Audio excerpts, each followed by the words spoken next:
This week we're going to talk about how a blocked burner can cause an L2, F2 and noise issues.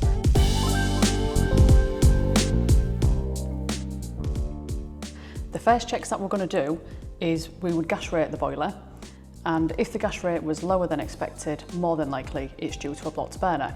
Another check that we can do is we can actually remove the burner. So I'm going to start by removing the inspection cover.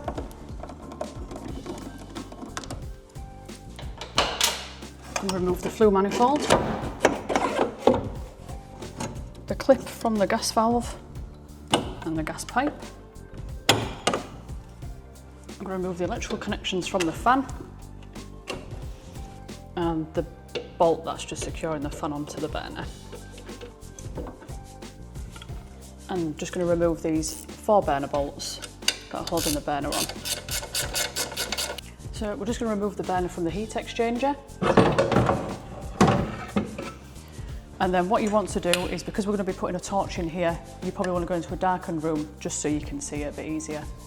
So what we're going to do now is we're going to pop a torch just in here where the fan connects onto the burner usually, and looking through the ceramics you should be able to see the light from the torch. If you can't see any of the light from the torch, then it indicates that there is a blockage in the burner.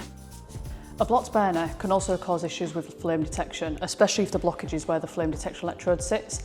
We'll have a video on flame detection and how to test that as well, but for today, that's it. If you found this video useful and you'd like more content from us, drop a comment below.